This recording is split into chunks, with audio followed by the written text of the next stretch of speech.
नमस्कार, मैं नेहा और आप देख रहे हैं फर्स्ट बिहार झारखंड। देश भर में हार्ट अटैक की समस्या लगातार बढ़ती जा रही है और ऐसे में हम आपके सामने एक ऐसा एपिसोड लेकर आए हैं जहां पर आपको इसके बारे में पूरी जानकारी देंगे। हार्ट अटैक की समस्या क्यों होती है, इसके उपचार के लिए आपको क्या कुछ करना चाहिए और हार्ट अटैक की समस्या से जो लोग अवेयर नहीं है, अचानक से हार्ट अटैक हो जाता है और उसके बाद वो किस तरीके से सेफली जो पेशेंट है उसको हॉस्पिटल तक पहुंचा पाए, इन तमाम चीज़ों की जानकारी हम आपको देंगे। मेरे साथ डॉक्टर आमिर काजमी है, चीफ कंसल्टेंट कार्डियक सर्जन। बहुत बहुत स्वागत है सर आपका। Thank you.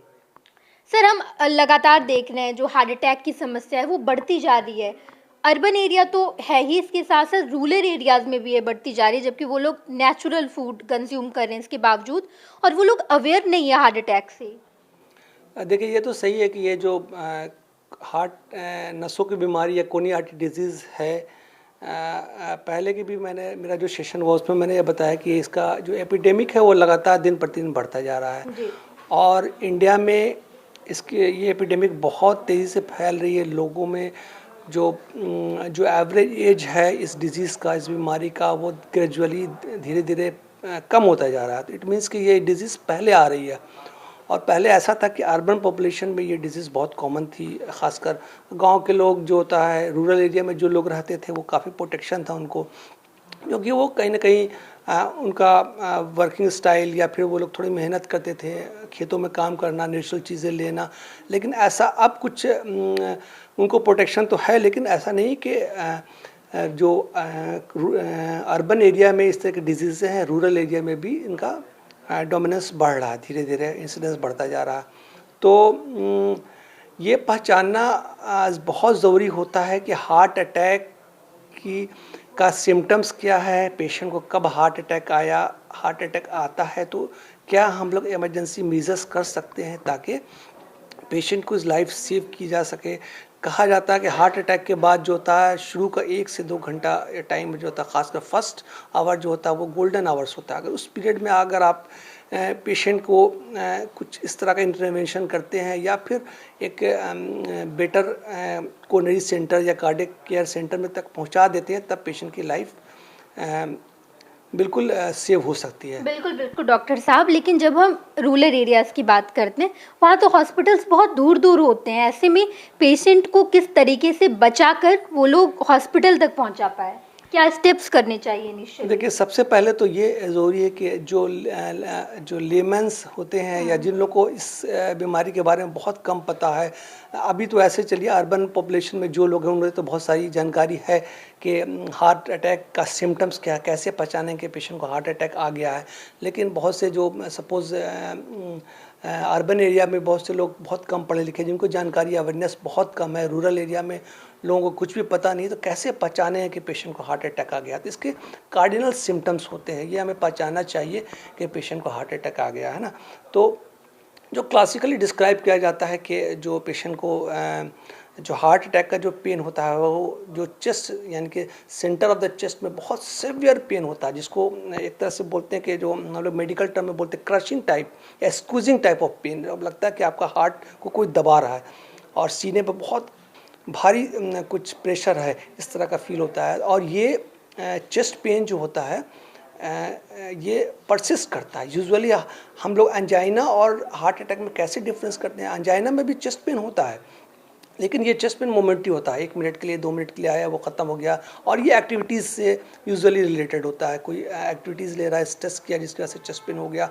लेकिन हार्ट अटैक में जो चेस्ट पेन होता है वो परसिस्टेंट होता है, वो प्रोलॉन्ग होता है, 20 मिनट तक या आधा घंटे तक चेस्ट पेन हो। इसके साथ एसोसिएटेड सिम्टम्स भी होते हैं, जैसे पर्सपिरेशन होना, बहुत ज़्यादा पसीना आना, पूरा हाथ या पाँव जो होता है बिल्कुल ठंडा पड़ जाना। इसके साथ एसोसिएटेड जो कॉन्शियसनेस लेवल होता है जो वो बिल्कुल पेशेंट बिल्कुल अलर्ट नहीं है, ये सारे सिम्टम्स होते हैं। इसके अलावा सांस का फूलना, सांस बहुत ज़्यादा फूलना और अनइजनेस फील करना, नौसिया होना, नौसिया मीन्स मतलब मितली आ रही है आपको, वोमिटिंग हो सकती है चेस्ट पेन के साथ। ये सारे सिम्टम्स जो होते हैं क्लासिकल जो इसको हार्ट अटैक या फिर मायोकार्डियल इन्फेक्शन मेडिकल टर्म में जिसको बोलते हैं, ये क्लासिकल सिम्टम्स हैं और ये सबको पहचानने चाहिए। और लेकिन कुछ भी डिक्टम नहीं होता है। हार्ट अटैक के ये सिम्टम्स होते हैं, ये क्लासिकल इसको नहीं मानना चाहिए, इसको मतलब यूनिवर्सल नहीं मानना चाहिए। मेल में ये क्लासिकल सिम्टम्स होते हैं, फीमेल में ज़रूरी नहीं कि ये क्लासिकल सिम्टम्स हो भी। मतलब उसमें दोनों के मेल और फीमेल्स में अलग अलग होंगे सिम्टम्स, डिफरेंस होगा।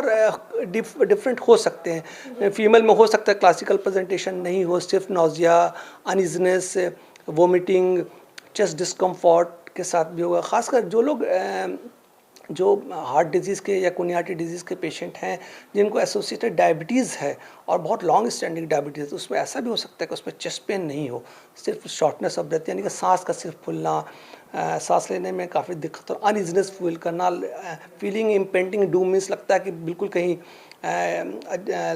सिंकिंग सेंसेशन जो होता है उस तरह का फील होना। तो ये सारे क्लासिकल सिम्टम्स होते हैं जो पहले पहचानने चाहिए कि भाई हार्ट अटैक किया आया है। बिल्कुल, ये तो हो गई पहचानने की बात, लेकिन पहला इनिशियल स्टेज जब घर में हार्ट अटैक आ गया, घर में कोई कुछ लोग हैं, वो क्या करें सबसे पहले पेशेंट के साथ? देखिए, ये डिपेंड करता है कि जैसे बहुत सारे पेशेंट ऐसे होते हैं जो ऑलरेडी डायग्नोज्ड हैं कि उनको कोरोनरी आर्टरी डिजीज़ है, तो उनके जो उनका ट्रीटमेंट चल रहा है, किसी कार्डियोलॉजिस्ट को दिखा रहे हैं, किसी शहर में जाकर कार्डियोलॉजिस्ट को दिखा कर आए हैं, तो उनकी दवा चल रही है, तो उनके पास उनको थोड़ा नॉलेज होता है। तो ऐसे केस में जो लगे कि नहीं चेस्ट पेन परसिस्टेंट है और हार्ट अटैक के सिम्टम्स है, तो सबसे पहला इमरजेंसी मेजर्स जो करना चाहिए कि पहले आप देखिए पेशेंट को आप हर तरह से कंफर्ट दीजिए। बहुत ज़्यादा सांस लेने में दिक्कत, अगर ऑक्सीजन अवेलेबल है तो आप ऑक्सीजन भी दे सकते हैं। पेशेंट को एयरवे देना चाहिए। अगर पेशेंट का कपड़ा बहुत ज़्यादा टाइट है उसको आप ढीला कीजिए।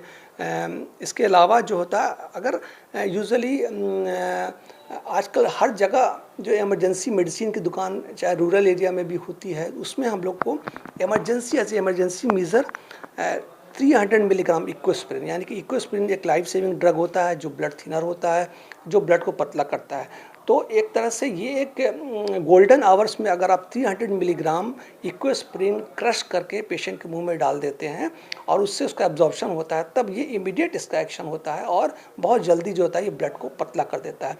देखिए, हार्ट अटैक का जो मेन पैथोलॉजी इसमें क्या होता है कि जो कोरोनरीज आर्टरीज हैं, इसमें सडन कोई थ्रोम्बस बन गया, ब्लड क्लॉट्स बन गया, कहीं पर प्लाक था जिसकी वजह से थ्रोम्बस या ब्लड क्लॉट बन गया, तो ये इक्विस्प्रिन जो होता है या फिर हम लोग एस्प्रिन जिसको बोलते हैं 300 मिलीग्राम जो देते हैं, तो ये इसको ब्लड को पतला करता है। इसके अलावा बहुत सारे पेशेंट ऐसे भी हैं जो ऑलरेडी कोरोनरी आर्टरी डिजीज़ है लेकिन उनको हार्ट अटैक आ गया है, तो उनके पास ज़रूर सॉर्बिट्रेट टैबलेट होता है। सॉर्बिट्रेट जो होता है सब लोग जानते हैं कि ये सबलिंगुअल, अगर पेशेंट को बहुत एंजाइना होता है, चेस्ट पेन हो रहा है, तो सबलिंगुअल यानी कि ज़ुबान के नीचे रखने वाली एक दवा होती है जिससे रिलीफ होता है।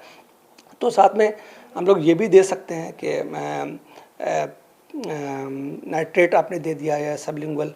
इसके अलावा आपको ब्लड थिनर के फॉर्म में बहुत सारे इंजेक्शन भी आते हैं जैसे हेपेरिन या क्लेक्सन, ये लेकिन डिपेंड करता है कि इसकी गांव में अवेलेबिलिटी है कि नहीं, लेकिन फिर भी विदाउट रिकमेंडेशन तो ये नहीं देना चाहिए। इसके बाद सबसे पहले आपको हेल्पलाइन को नंबर को कॉल करना है, इमरजेंसी वाले को। ये सारे आप जो स्टेप्स ले रहे हैं, इससे पहले आपको सबसे पहले हेल्पलाइन नंबर पर कॉल करके किसी भी मेडिकल या एम्बुलेंस वाले को बुलाना है ताकि वो उसको किसी भी सेफ कार्डियक केयर सेंटर पर पहुंचा जाए ताकि उसकी जान बच पाए। इस बीच में जो टाइम होता है तो इसमें हम लोग ये सारी मेजर्स कर सकते हैं।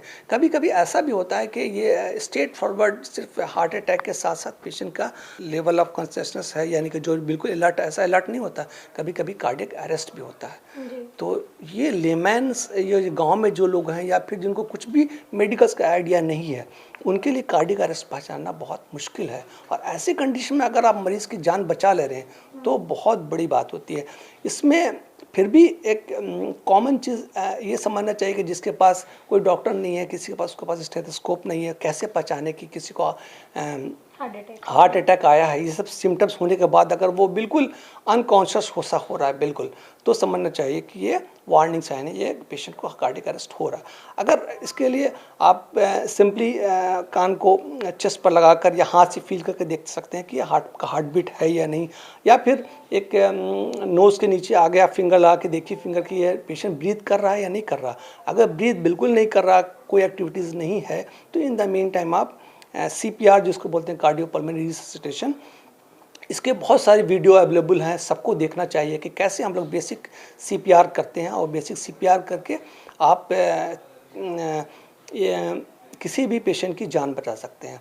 तो सीपीआर का स्टेप्स यही होता है कि दोनों हाथ को एक दूसरे के ऊपर ये करके मिडिल ऑफ द चेस्ट में कंप्रेस करना पड़ता है, और ये कंप्रेशन कम से कम इफेक्टिव कंप्रेशन होना चाहिए 1 मिनट में कम से कम 100 बार। और इसके बीच में अगर इसको थोड़ा भी नॉलेज है तो कैसे माउथ टू माउथ ब्रीदिंग देते हैं ये भी होना चाहिए।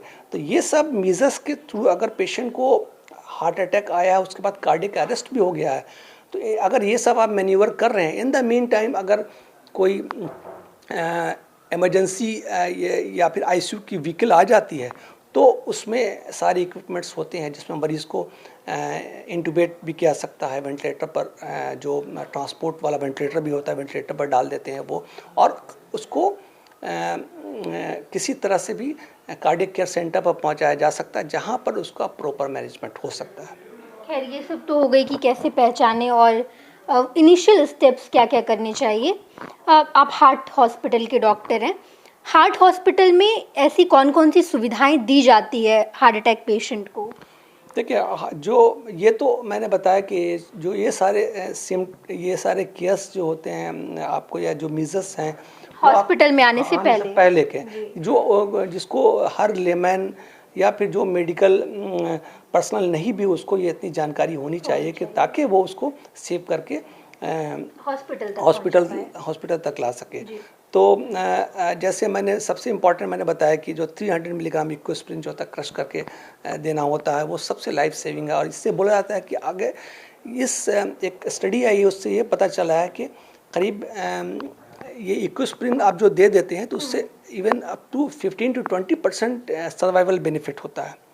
तो ये एक तरह से जो हार्ट अटैक का जो शुरू का जो टाइम होता है वो उसको गोल्डन आवर बोलते हैं। अगर उस गोल्डन आवर में हॉस्पिटल पहुंच जाते हैं तो बहुत तरह के इंजेक्शन आते हैं, जैसे टीपीए होता है, टिश्यू प्लाज्मिनेजेनेट एक्टिवेटर, स्ट्रेप्टोकाइनेज, एल्टेप्लेज, ये बहुत तरह के ब्लड थिनर्स होते हैं जिसका इंजेक्शन चलाते हैं ताकि जो कोरोनरी आर्टरीज में क्लॉट बन गए हैं वो डिसॉल्व होता है और ब्लड फ्लो स्टार्ट हो जाता है। तो इससे क्या होता है कि जो हार्ट का जो डैमेज है, ब्लड सप्लाई या ऑक्सीजन नहीं जाने की वजह से जो कंटिन्यू डैमेज हो रहा है वो बच जाता है, और उससे पेशेंट को सर्वाइवल बेनिफिट काफ़ी मिलता है। तो पहला तो मेजर्स ये हो गया कि आपने पेशेंट को मॉनिटर से, यहाँ हॉस्पिटल आता है, मॉनिटर से कनेक्ट करते हैं, देखते हैं हार्ट रेट कैसा है। अगर कभी कभी ऐसा भी होता है कि पेशेंट को हार्ट अटैक आने के बाद कार्डिक एरिथमिया हो रहा हो, जिसको मेडिकल टर्म में वेंटिकुलर टैकीकार्डिया या वेंटिकुलर फिब्रिलेशन बोलते हैं, जिसमें हार्ट बिल्कुल इसमें हार्ट का बहुत इफेक्टिव कॉन्ट्रैक्शन नहीं होता और ब्लड प्रेशर बहुत अच्छा जनरेट नहीं होता है। तो उसमें यह है कि आपको शॉक देना होता है, इलेक्ट्रिक शॉक, डीसी शॉक देते हैं, जिससे हार्ट का रिदम रिवर्ट हो जाता है। उसके बाद का जो स्टेप्स ये होता है कि असेस करना पेशेंट का हार्ट का कंडीशन कैसा है, इको एक जो होता है असेसमेंट, रफ असेसमेंट करना, हार्ट का इको करके देख लेना। और कभी कभी ऐसा भी होता है कि इमरजेंसी में हम लोगों को एंजियोग्राफी करना होता है ना। इमरजेंसी में एंजियोग्राफी करके हम लोग आइडेंटिफाई करते हैं कि कौन सी कल्प्रिट वेसल है जिससे हार्ट अटैक हुआ है। अगर ये पता चल जाता है, मोस्टली पता चल जाता है कि कल्प्रिट वेसल कौन है, तो उसमें हम लोग ये जो कार्डियोलॉजिस्ट भी होते हैं वो ये सारी सुविधा हम लोग के यहाँ हार्ट हॉस्पिटल में अवेलेबल है। इसमें ये लोग पीटीसी करते हैं। पीटीसी मीन्स जो भी थ्रोम्बस बना है, जो ब्लॉकेज है, उसको खोलकर उसमें एक स्टेंट डालते हैं। तो इस प्रोसेस को बोलते हैं हम लोग प्राइमरी एंजियोप्लास्टी। जो हम लोग रूटीन कर रहे हैं वो डिफरेंट है। इसमें इसको पामी बोलते हैं। प्राइमरी एंजियोप्लास्टी का एडवांटेज ये है कि आपको हार्ट अटैक हुआ है जस्ट, और आप किसी तरह से किसी अच्छे कार्डियक केयर सेंटर में पहुंच गए और आपका उसी टाइम में कैथ लैब में लिया गया, वहीं एंजियोग्राफी हुआ और कल्प्रिट वेसल को आइडेंटिफाई किया और वहीं पर एक स्टेंट डाल दिया गया ताकि वो ब्लड वेसल खुल गई और पेशेंट का अल्टीमेट इससे सर्वाइवल बेनिफिट काफ़ी होता है। और बाकी का जो मैनेजमेंट, जो हार्ट रेट को कंट्रोल करना, बीटा ब्लॉकर, एसी इनहिबिटर देते हैं जो अल्टीमेटली उसके सर्वाइवल को बढ़ाता है। खैर हमारे साथ डॉक्टर आमिर काज़मी थे जिन्होंने आपको पूरी जानकारी दी है कि अचानक से अगर हार्ट अटैक आ जाए तो जो इनिशियल फेज में आपको क्या क्या करना चाहिए, जो गोल्डन पीरियड होता है, गोल्डन आवर्स होते हैं, उसमें जो लेमैन है, जो आम आदमी है, वो क्या क्या स्टेप्स करे और पेशेंट को सेफली पहुंचा पाए हॉस्पिटल तक। उसके बाद हॉस्पिटल में तमाम तरह की सुविधाएं आपको दी जाती है ताकि आपका हार्ट अटैक का जो रिस्क फैक्टर है उसे कम किया जा सके। ये तमाम चीज़ें ढेर सारे हॉस्पिटल्स में भी होती है और डॉक्टर आमिर काज़मी ने आपको तमाम जानकारी दी है। अपने सहयोगी डब्लू के साथ मैं Neha Chaudhary, first Bihar Jharkhand. Panorama group, जो सोचता है वो करता है, आपके अपने सपनों का आशियाना। ये लो मुंह मीठा करो, आज मैंने अपना जॉब छोड़ दिया, अब हम पूर्णिया वापस जाएंगे। जॉब छोड़ दिया है? मतलब ये घर कैसे चलेगा, हम करेंगे क्या और माँ बाबूजी क्या बोलेंगे? इसलिए मैं एक और मिठाई का डब्बा लाया, अपने बिजनेस के लिए लोन अप्रूव हो गया। अरे लोन अप्रूव हो गया वो तो ठीक है, लेकिन पूर्णिया में हम रहेंगे कहाँ? अपना घर भी तो नहीं है वहाँ। इसलिए तो एक और मिठाई का डब्बा अलग से लाया हूँ। हमने पूर्णिया में घर ले लिया है, पूर्णिया के ई होम्स पैनोरमा में। पूर्णिया में पैनोरमा ग्रुप लेकर आए हैं ई होम्स पैनोरमा, बड़ा घर, आलीशान जिंदगी और अत्याधुनिक सुविधाओं के संग। अरे अरे, अब क्यों मुंह मीठा करवा रही हो? क्योंकि हम घर वापसी जो कर रहे हैं। घर वापसी की खुशी पूर्णिया में ई होम्स पैनोरमा के संग। E Homes Panorama, luxurious lifestyle redefined.